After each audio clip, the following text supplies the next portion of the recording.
We're starting out today's video with Giles already here.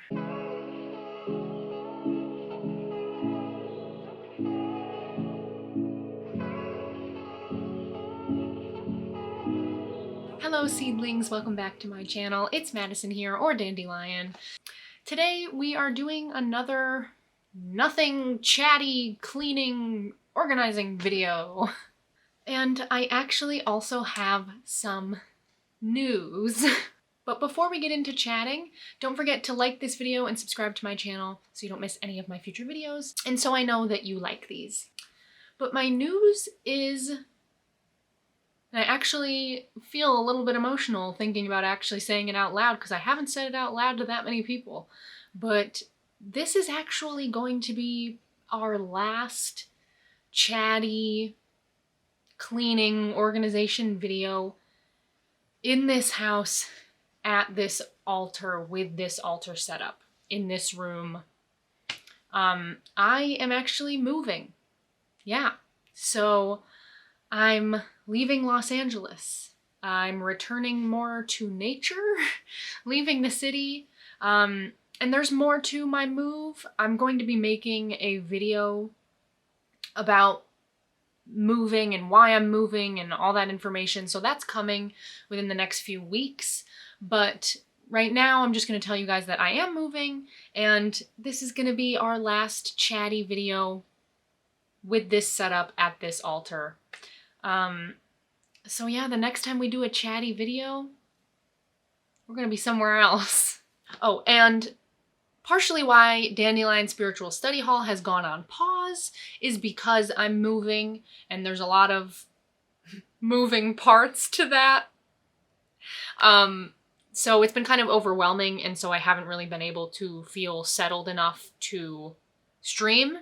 And also I'm starting to pack, so all my stuff's getting put in boxes. But Dandelion Spiritual Study Hall will get back up and running, back to weekly live streams, once I am settled in my new living space. But this move is a big decision for me, and it's a part of a long-term plan that I have, a long-term goal that I have, this path that I'm following that feels really right on a soul level. So I'm really excited for this next chapter of my life, this moving forward. It's scary and I don't like change, but I'm definitely happy about it and I'm definitely looking forward to it. Yeah, so that's the first little thing I have to share. Again, more information about my move coming soon. But on another note, good news, my being a crazy bird lady on the internet has finally started to pay off. I was approached by a lovely brand called Ermete, and I hope I'm saying that right. They are a brand that makes bird feeders of all different kinds, and they approached me saying that they had seen my YouTube channel and my talking about birds and my enthusiasm for birds and my feeding birds and all these things. And they wanted to send me a couple bird feeders and have me try them out and share them here on my channel if I liked them. So that's what's happening now, y'all. You guys are witnessing my first ever product placement-y video, endorsement-y type video. So that's pretty cool. We're moving on up.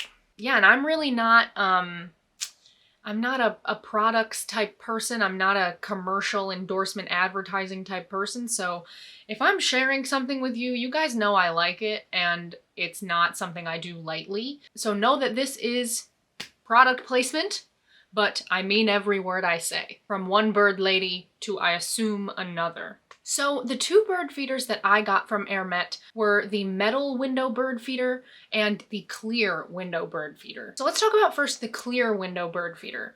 So I'll be honest with you guys, when I got approached by this brand to do this, I was pretty excited because obviously I love birds and I love to feed the birds, but also I was nervous about the quality of the product and if I would regret agreeing to share the information about these products on my channel. But as soon as I got them in the mail, I saw that they were really high quality, way higher quality than I expected them to be, and there was very little assembly required, which is of course amazing. I hate having to put things together. So very little assembly required, and the assembly that was required was so painfully simple. It was great. I selected the clear bird feeder because I thought that it would be perfect for my cats. I have been wanting to get them a bird feeder that I can put on a window so that they can watch the birds more easily from inside. So this was perfect. I put it in a window in my kitchen, right by my other bird feeder that dangles from a tree. So the birds already know that this area has bird seed. So they already come to this area frequently. So I thought it would be the perfect location to just add another one to give them more options and also help my cats enjoy the birds. And they're super easy to put up. Just quick, easy suction cups. You just clean your window and then suction it right on. And I put these on a little over a month ago and they have not wobbled, they have not fallen. I feel like I've gotten other products that say they suction to things, but they always fall down after a couple weeks. And these have not fallen at all. I've seen a squirrel partially stand on one of them, and our squirrels in this neighborhood are chunky. So they're pretty sturdy. And I haven't been able to get any footage of the birds on the feeder. As soon as they see me, they fly away, but because it's in a window, but I'm gonna keep trying. The birds immediately, as soon as I put this feeder out, that same evening, I saw the birds already landing on it and enjoying the bird seed. So this bird feeder is a hit with my cats and with the birds and with me. And then the other bird feeder I got is the metal window bird feeder. And this one also such good quality. This one is metal, so it looks a little bit fancier, nicer if you had an area that you wanted to have a more high quality looking bird feeder. And this one is the same as the other one in that you can suction it to a window, but I don't have that many great options for windows at my house because most of the windows at my house have screens on them. So I decided to put this one on the outside wall of my house near a tree that has a lot of birds living in it. So I stuck that onto the wall, and again, just like with the glass, it stuck so well. It has not moved. It has not wobbled at all. It has not fallen down. And honestly, that was one of the main things I was worried about. So I'm impressed in that department. But these bird feeders are such high quality, like I said, they work really, really well, and they're beautiful. They're really well designed, and I also really love how you fill them. My biggest complaint with the bird feeder that I have that dangles from the tree is that it's really difficult to fill. Like you have to pour the bird seed in and inevitably a bunch of it falls on the ground and it's really awkward. You have to reach up into the tree. And these bird feeders that suction to the window or to a wall, they have trays in the bottom that hold the bird seed, and you can just pop the tray right out, scoop the bird seed into the tray, and then pop the tray back in. It is so convenient and easy. I honestly didn't know that bird feeders were made this way. I've been suffering so hard for literally no reason. So I definitely recommend these bird feeders and this brand. You can see all their information, this brand and the products I'm talking about, in the drop box below. I also have discount codes for you guys, so if you're a fellow bird lover like me and you're looking for a new bird feeder that is high quality, and maybe you also have cats that want to enjoy the birds through the window and you'd love one that suctions to the window, these bird feeders are perfect for you. Go down to the Dropbox and check out the coupon codes and the links to the products and get yourself one of these bird feeders. One other thing I wanted to address, because I got a comment about this the other day and it upset me, so I wanted to address it in a video that I know a lot more people watch, and usually a lot more people watch these chatty videos. And that is, somebody commented saying that the term seedlings offended them, and they were saying that the way they took me saying seedlings was as if I was saying that I'm above you all. Like you guys are seedlings and I'm grown. Which made me so upset because that's not at all what that name is intended to mean. So I thought that I would explain what that means to me so you all can know where I'm coming from when I refer to you all as seedlings. The first thing that this name represents, this label represents, is my spiritual nickname that I received on Tumblr back when I was in high school, in the golden age of Tumblr. Which to me has never ended. I love Tumblr. But back when I was in high school and I was on Tumblr and I had I still do, but that was when my witchy blog on Tumblr got started, and it very quickly blew up to having over 20,000 followers. I had reblogged a post about, like, give me a nickname based off of my Tumblr. And a bunch of people replied with versions of Dandelion as my nickname, partially because of how I look, but then also partially because of my spiritual philosophy and the things I've been through and the things I had shared on my Tumblr page. So that's where I get the nickname Dandelion from, is from that Tumblr account. And you can, if you don't follow me on Tumblr already, the link is in the Dropbox, so check that out. So that's where my nickname Dandelion comes from. And the name Seedlings is kind of connected to that because a dandelion is covered in little seeds. And when you blow on the dandelion, all the seeds get cast out into the world, and so does your intention. So that's partially where the name comes from. It's in keeping with the theme of Dandelion, which is my nickname. But then also on a deeper level, why I liked the name Seedlings for all of you is, I think it's and I've talked about this on my channel before, it's not a hierarchical thing. It's we're all seedlings. Like, I was playing around with the idea of introducing my videos as, you know, normally I say, hello seedlings, and maybe I could add in there, hello fellow seedlings. So people know that I'm including myself in that. But yeah, so it's not a hierarchical thing. For me, it comes from, and again, I've said this on my channel, I feel like so many times, but it comes from, for me, the idea that as pagans, as spiritual beings, we never stop growing and we never stop learning. We never stop evolving. So that's where the seedling concept comes from, is we're all seedlings kind of forever. You know, we're all growing and growing and growing and changing and going through phases and seasons and all these things. So that is where the name comes from.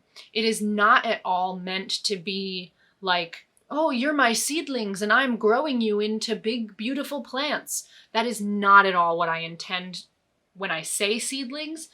What I mean is we are all perpetual seedlings. We are all growing. We are all that seedling bursting with potential and future prospects. So that's where it comes from. And I just wanted to take a moment to address that. You know, me to you, me to you, me to the camera, me to all of you, not just typing on my computer to a comment that most people won't see. So I just wanted to address that, just in case anybody else felt weird about it and hadn't commented. So I can't remember who commented that, but whoever it was, thank you for bringing it to my attention, because it had never occurred to me that anyone could take it that way, because that is not how I intended it to be perceived. So thank you to that person for commenting how it made you feel. I would never want to trigger anybody or make anybody feel less than. We're all here to learn, myself included. So that's the clarification on that. Next thing I wanted to chat about was Pagan Pride LA. That just happened, what day is it now? It just happened this past Sunday, and it was so much fun. I was there. This was actually my first time going because it's kind of strange. It's Pagan Pride LA, but it's in Long Beach. So it was a bit of a drive for me, about an hour drive. But I was so glad that I was able to get out there and spend the day with my fellow pagans. And I actually was asked to host an ecstatic dance at this event. So it was so much fun to host another ecstatic dance at an event like this. The dance that I led was pride themed, but with an ancestral twist to it. So with us approaching Samhain, Halloween, I wanted to include the concept of not only honoring and feeling pride for our fellow pagans, our fellow living pagans that are here with us at this Pagan Pride event, but I also wanted to call on the pagans that came before us, our pagan ancestors, and also the pagans who will come after us, our future generations of pagans. So that was kind of the theme of the dance, honoring that wheel of life and death and our ancestors, as well as the generations to come, and our current pagans that are all here at the same event. So it was really fun, a lot of amazing vendors. I controlled myself as much as possible. I mostly shopped at there were these booths that were all thrifted vintage clothing, and they were having crazy deals. They were like this one woman that I bought several thrifted items from, but she was having a sale that was like 2 items for, I think it was like $15, and they were really high quality, nice vintage items. It wasn't just like, random thrifted goods. So it was really amazing, and it was so much fun to walk around the vendors and meet everybody. And it was also really cool to see people from Pagan Community Retreat. So that was really fun. Really great to feel that sense of community where you already know some people at this pagan event. I feel like I haven't had that for much of my life, so it's really cool to have that now. And the dance itself that I led went really well. It was super fun. It wasn't too big a group. I was definitely prepared for a bit of a bigger group, but I was definitely happy with those that were there. It was about a group of, I think it was like 8 to 10 of us, and everybody's energy was so amazing. Everybody really enjoyed it and said that after the fact that everybody said that they really got a lot out of it, and they felt like it flowed really well, which is something that really matters to me, because I feel like when I go to people's dances, sometimes I feel like they're really disjointed, and so I really try to make sure that everything flows well with the music that I play and the way that I lead the dance. So I always love to hear that kind of feedback from the people who attend the dances that I lead, because I want to know that I'm achieving what I'm trying to achieve. So if you're a pagan in the LA, Orange County, Long Beach area, and you've never been to Pagan Pride before, you definitely should check it out next year and be a part of that fun festivities, connecting with your fellow pagans. It's really cool because they have all day, they have events going on, workshops, rituals, and I was just leading one of them, my ecstatic dance. So there were so many all day, all amazing topics and amazing people offering their gifts. It is also funny though, because whenever I work at an event, or volunteer at an event, because working implies getting paid. Whenever I volunteer at an event, I'm always that much more excited to one day have my own space that I offer these things out of and perform these rituals and workshops out of, where I control all the circumstances and everything is exactly how I dream of it being. So that is a long-term goal I'm putting out there. If you're sad that you couldn't come to the ecstatic dance that I hosted at Pagan Pride this past weekend, then you should check out, in the Dropbox is a link to the playlist that we danced to. So that is a playlist that you don't shuffle. You play it from the beginning and you let it play all the way through to the last song, and that will guide you through the dance that we did. You won't have me guiding you through it, which adds another layer onto it. We did a lot of really fun stuff. I actually led some circle dancing for the first time ever, which was something I was a little nervous about because I've never done it before, but it was so fun. It went exactly how I hoped it would in my mind's eye, so I was really happy with that, and everybody said they really liked it. It was a lot of fun, ended in everybody giggling and feeling like their inner child was coming out. So that was really cool. But you can still have fun on your own and dance to it. You'll still get the energy of what I was going for just through the music. So if you're wanting to do a ecstatic dance and you want to kind of just be carried through the music without having to think about what music you want to use, then check out the link in the Dropbox to my playlist that we just used at this event, and you can feel like you were dancing with us. I also wanted to tell you all that I am selling my herbal sprays on my website and here on my YouTube store. So you can check that out in the Dropbox. I have the link. So if you're interested in purchasing an herbal spray, this is them. This is the big size. These are called Abundance. So it's abundance, but we're adding the pun of dance. Let me see if we can focus on this here. And it's an herbal spray made by me. The full ingredient list is in the product description, so if you go to buy it, you can see the entire ingredient list, but it is full of things that are for cleansing, prosperity, abundance, good luck, and also protection. So it's a really good overall herbal spray to use at any point. Good to quickly cleanse yourself, good to quickly protect a space or protect yourself, good to give you a little bit of a pick-me-up, good for so many things. And it smells lovely. It's so refreshing when you spray it in the air. And I was selling these at Pagan Pride. I sold a few. And I've got these big bottles. These ones are $21. And then these small ones are $9. So if you're interested in getting one of these, definitely check it out. And this is the tester. It has a white cap. That's how you know it's the tester.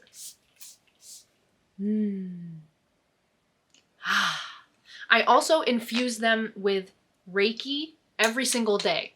So if you want to know more about how herbal sprays are made and learn how to make your own herbal sprays, I have a video about that here on my channel, so that's linked above and below. But when you make an herbal spray, they sit in a jar, all the ingredients, for one full moon cycle. So these were brewed around the full moon, from one full moon to the next full moon. And every single day, I go up to the jars and I charge them with Reiki for 3 to 5 minutes. So these herbal sprays also have strong healing energy, strong Reiki energy. Buddy. The last thing I wanted to talk about were my death doula studies. I just wanted to tell you guys how that's going. And it's going really well. And it's funny because I'm so deeply fascinated by every single aspect of what I'm learning in my death doula studies. Whether it be information about the death industry in the United States, or just spiritually learning about death, or philosophically learning about death. It's all so interesting to me. Learning about hospice care, learning about how to care for the dying and their loved ones, learning more about grief and bereavement care, just learning about everything having to do with death. So I'm really enjoying learning all of it. I am so fascinated by it. And the more I learn, the more I want to learn. And because I've been learning so much about all of this, I'm going to be making some more videos on these topics around death and dying. All these different areas of death we're going to be talking about here on my channel. So get ready for that. I'm going to be death dueling at you. But one funny thing that has been happening to me is, because I'm so excited about all this knowledge and I'm so interested in it, and honestly, it feels so right. Like I really genuinely feel like I was made to do this. Like it comes very naturally to me and comfortably to me. But because of all this, I keep having situations where I'm excitedly talking about something I learned, or, just something I've been studying, or something I've been reading, or something like that, surrounding death or dying, or something within that topic. And I'll realize that whoever I'm talking to is like really uncomfortable because they're not comfortable with death and the concept of death on the level that I am. So I've had to start consciously kind of censoring myself a little bit and noticing like when I should say something, when I shouldn't say something, when I should hold back information and kind of calm my excitement, because it's really become like a hyperfixation of mine. I'm obsessed with it. I'm very interested in it, and I love learning about it. Like I said, I learn some and then I want to learn more. Like learning just makes me want to learn even more. So it's been hard to quell my enthusiasm. Like it's hard when what you're excited about is like the laws behind embalming and like the history of death in the United States, and it's like these are topics that a lot of people are not comfortable with. So it's really funny when I catch myself excitedly talking about something or passionately talking about something, and then I realize that the person I'm talking to or the people I'm talking to are kind of like alarmed. It is kind of hard though, because I feel like I don't really have anyone to talk to that is as comfortable with it as I am. I have my teacher who's a death doula. I have the other students who are also learning alongside me in the same course, but I don't know, I still just don't feel like anyone's as comfortable with it as I am. I don't know if it's just like autism, or maybe it's just my life experiences with my mom and my dad being sick. I don't know. Or maybe it's just the strength of my spiritual practice. Like I really feel comfortable in the concept of the afterlife. You know, I'm not going to claim to know what everything is or how everything works or exactly what happens when you die, but I do feel very secure in my beliefs and in my experiences that I've had and in the experiences that my loved ones have had surrounding death and near-death experiences. Yeah, I don't know if I've ever shared the story on my channel before. I don't think I have, but maybe I'll share it in one of my upcoming videos about death and dying as we get into this topic more. But my father, if you're familiar with me and my channel, you already know that my father had multiple myeloma. He died when I was 21. But when I was 18, he had a near-death experience where he was in a medically induced coma for, I believe, 2 weeks. He had an experience when he was unconscious in the hospital for those 2 weeks that honestly really put my mind and my heart and my soul at ease. And especially coming from my father, who was not a spiritual man, very much a logic man, a math and science kind of man. So hearing it from him really was like, wow, you are not lying. And then on top of that, you know, my experiences working in the Akashic Records, my experiences as a shaman, journeying to the lower and upper realms, you know, I feel very secure, even in my own psychic abilities, you know, receiving messages from spirit, receiving messages from deities. As those powers strengthen, as those skills strengthen, I feel more and more comfortable and secure with the concept of death and dying. The part of death and dying that I don't feel comfortable with is the lack of control, not knowing when it's going to happen or how it's going to happen, you know, what kind of death you're going to get in the shuffle of the cards. And then, honestly, the parts about death that I struggle with the most are the living parts of death. I don't like the idea of leaving everything behind, my loved ones, my pets, my objects, my possessions. I don't like the idea of being separated from all those things. Yeah, mostly when I think about death and the uncomfortable parts about death, I think about all the living that I would be leaving behind when I died. Yeah, that's my little tidbit on death. It's my little death update. Yeah, more videos on death and dying coming soon. So that is everything I wanted to share with you all. So let's get into some cleaning. I'm only gonna clean the bottom here, I think. The top isn't too bad. Not too bad. So I'm just gonna clean the bottom. I'm gonna change out this scarf for a more Samhain, Halloween kind of colored scarf. So we're gonna keep the purple one because I think purple, dark purple is pretty Halloween themed. So we're gonna keep the top purple one, but I'm gonna change out this bottom scarf. I'm gonna have to look and see what colors I have. I'm gonna change this one out, clean up the bottom, and then I also got some little pumpkins at the store, so we're going to use those to decorate a little bit too on the altar. And then I haven't gotten any marigolds yet. I always do marigolds at Samhain time, so this weekend at the farmer's market I'm probably going to get some marigolds and add them throughout the altar. So once I do that, I will post pictures of the altar with the marigolds and all of its Samhain fall glory. I will post that on my Instagram, and I will post it here on this channel in the community tab. So I think that's it. Let's get started.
that is the altar, all clean and ready for Samhain. Thank you so much for watching this video. If you enjoyed, give it a thumbs up, and don't forget to subscribe to my channel so you don't miss any of my future videos. And I will see you soon. Blessed be.